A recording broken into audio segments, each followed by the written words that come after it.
Привет, вы на канале Яхты на колесах, меня зовут Антон, а мы в Москве на проспекте Мира 150. И сегодня у нас обзор новенького прицепа Iriba Nova Light.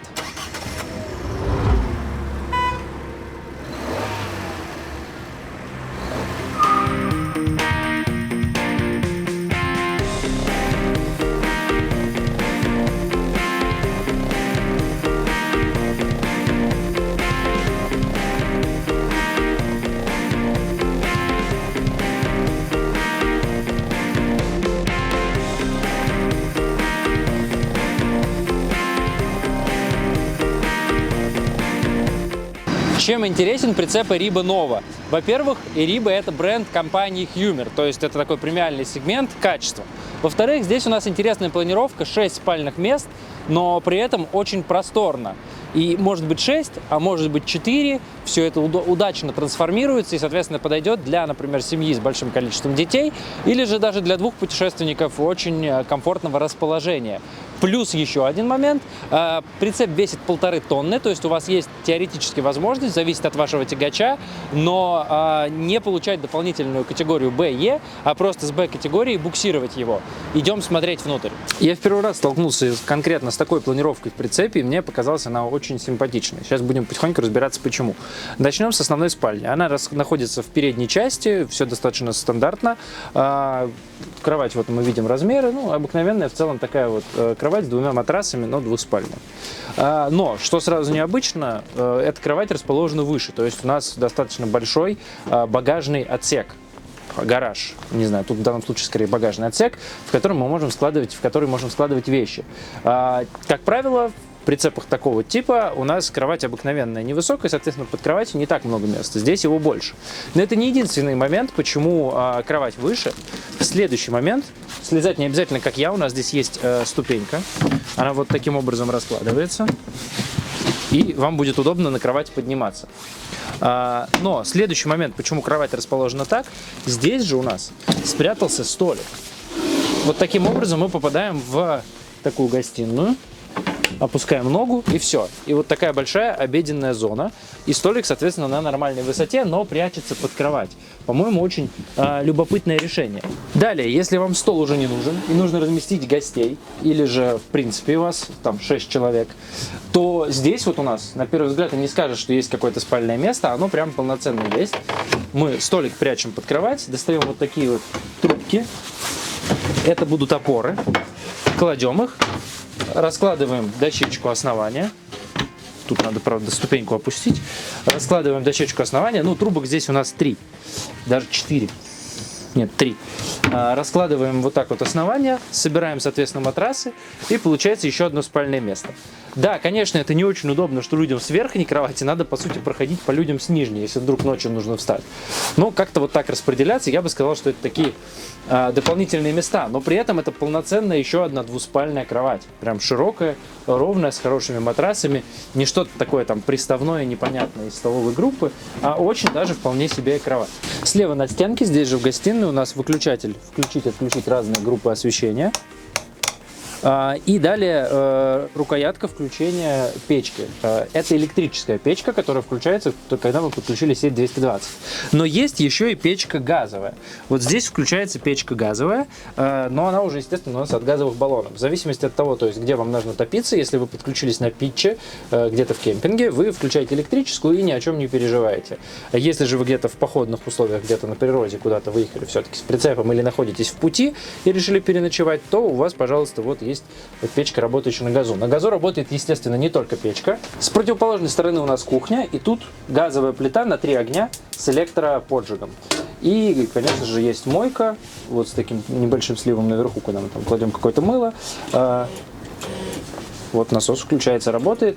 Тут у нас краник, все. Рабочей поверхности не очень много, но она, тем не менее, есть. И если закрыть стекло, то получается дополнительная рабочая поверхность. Ниже лоток для вилок, ложек. Дальше шкафчик, дверка раз, полочки, 2 полочки. Ну и рукоятки там переключения, закрытия газа. Там у нас 3 рукоятки, потому что у нас, как мы выяснили, работает печка от газа, как вариант. У нас работает плита только от газа. И еще у нас с другой стороны холодильник-дометик. Открывается в одну сторону, в другую. Объем около 140 литров. Есть внутри морозилка, и работает он тоже от газа, от электричества 220 вольт или от 12 вольт, если у вас установлен и заряжен аккумулятор. Рядом с холодильником у нас еще шкаф, гардероб. Здесь есть палочка, чтобы повесить вещи, и наверху еще дополнительно полка. Далее у нас санузел, туалет и душ, единое пространство. Все-таки больше, наверное, туалет. Тедфорд селектор с мывом, вот он здесь установлен. Есть небольшая раковина, свет, зеркало. Ну и есть и душ. Прям кран сам берем, и это у нас есть сам душ. Чтобы не мочить фасады, нам потребуется закрыть вот эту белую шторку по периметру. И тогда у вас получится такая душевая кабина. Здесь все весьма стандартно для прицепов такого класса. Ну и, наконец, в задней части у нас еще две кровати, два спальных места, 70 сантиметров ширина спального места, 2 метра длина. Есть у каждого спального места полноценная вот шторка, все закрывается, уютно, есть лесенка наверх, на верхнюю кровать максимальная нагрузка 80 килограмм. И даже есть фонарики, у каждого персональные, такие гибкие, с USB-розеткой. В основной спальне тоже есть фонарики, но другого типа. Они вот такие у нас с режимом ночничка синего и нормальной подсветкой. Часто у нас устанавливается в Hummer такие фонарики, но здесь тоже есть отдельная USB-розетка, вот на 2 порта наверху над полочкой. А вот в спальне, которая у нас в столовой образуется, тут USB-розеток нет, но тут есть две розетки 220 вольт. Снаружи по левому борту в передней части у нас дверь. Как мы можем заметить, весьма большое пространство и в высоту, и в ширину. Собственно говоря, это и есть багажное отделение под вот этой передней кроватью, и оно сквозное. Мы можем получить доступ сюда как с левого борта, так и с правого. Далее по левому борту у нас подключение к сети 220 вольт. Вот у нас сейчас как раз подключена розетка. Далее вентиляционное отверстие холодильника, дометик. Ну и, конечно, лючок, в котором у нас кассета биотуалета Tedford, 20-литровая стандартная кассета. А вот по правому борту чуть интереснее. У нас здесь есть еще одна дверь, которая дает нам доступ как бы в багажный отсек, но с другой стороны это же есть кровать. Но кровать можно поднять, и тогда мы получим вот такое еще одно багажное отделение. И также мы можем изнутри кровать поднять, например, и что-то туда положить или забрать. Вот, и закрыть. Как и в переднем багажнике, так и в заднем у нас есть такие крючочки, места для крепления грузов. Движемся дальше по правому борту. Дальше у нас входная дверь. Здесь у нас есть мусорное ведро, разделенное на две части, и, конечно же, москитная сетка. Хочу обратить внимание, что в москитной сетке чаще всего раньше использовались направляющий такой тросик, и сетка как бы опущена в желобок. Туда много набивается мусор, и это надо как-то пылесосить, иначе она перестает открываться. Здесь вот решено иначе. Здесь ничего нет, все гладко, ровный порог, а внутрь нее складывается какая-то вот такая пластиковая направляющая, многосочлененная из таких вот элементов. И, собственно говоря, она и направляет саму сетку и фиксирует ее внизу. Не знаю, хорошо это или плохо, будет эта система более надежной или нет, но на первый взгляд выглядит удобнее, чем вот стандартная система с тросиком. Ну так, чисто на мой взгляд. А насколько это надежно, покажет время. Далее по правому борту заливная горловина чистой воды, как уже сказал, бак 50 литров. И еще одна дверь, это как раз вот сквозной доступ к багажнику. А вот это как раз крючочки такие, точнее не крючочки, а как это правильно сказать?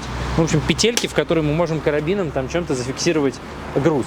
Важно помнить, что когда мы загружаем прицеп, надо загружать его равномерно, не перегружая, например, там переднюю или заднюю часть, особенно переднюю, потому что у нас может возникнуть дисбаланс. Спереди у нас прицепное устройство Алка, рама Алка, естественно, есть система пассивного торможения, то есть когда мы тормозим автомобилем, у нас идет давление на дышло и тормозит сам прицеп. Стояночный тормоз, ну и остальное это ручки, чтобы, собственно говоря, поднять прицеп, прицепить, отцепить и так далее. Также мы можем заметить, что здесь опционально установлено уже крепление для велосипедов, крепеж от фирмы Thule. Чтобы получить доступ в еще один багажник, нам нужно его вот так вот вперед откинуть. Я просто уже заранее отключил фиксаторы. И здесь еще небольшой отсек. Здесь у нас устанавливается газовый баллон. В данном случае рассчитано место под один баллон, но можно, в принципе, поставить еще одно крепление, 2 самореза, и будет крепление под второй баллон. Остается перекинуть только редуктор. А это у нас кассета для серой воды. В целом у прицепов рассчитано, что у вас вода сливается где-то в кемпинге, вы используете ее мало, или же вы просто льете ее на землю, потому что серая вода, ну как бы там в худшем случае мыло в ней. Вот. Но если вы стоите где-то, где нельзя, то вот у вас есть небольшая такая кассета, вы можете ее подставить и сливать в нее серую воду. Все, крепление для запаски и 2 противооткатных упора. Шестиместный прицеп Iriba Nova Light от компании Hummer мы сегодня с вами посмотрели. Прицеп достаточно легкий, как я сказал в начале, 1,5 тонны. Это тоже важный момент. Конечно, также важно, что он находится сейчас в Москве на продаже. Вы можете позвонить в компанию, договориться о встрече, и вам его покажут. Вы все потрогаете своими руками и поймете, нравится вам оно или нет. Если у вас такой возможности или желания сейчас нет, пишите в комментариях ваше мнение по поводу этой планировки. Или, может быть, если вы уже подобрали и присмотрели какую-то другую, также пишите, какую и почему. Давайте это обсудим вместе в комментариях. Также у нас есть телеграм-канал у Яхты на колесах. Там можно задать какие-то вопросы, пожелания к следующим роликам, увидеть различные лайфхаки, так что не забывайте подписываться. Напоминаю, вся дополнительная техническая информация по ссылке в описании. Подписывайтесь на канал, чтобы ничего не пропустить. Меня зовут Антон, это канал Яхта на колесах. До новых встреч, пока!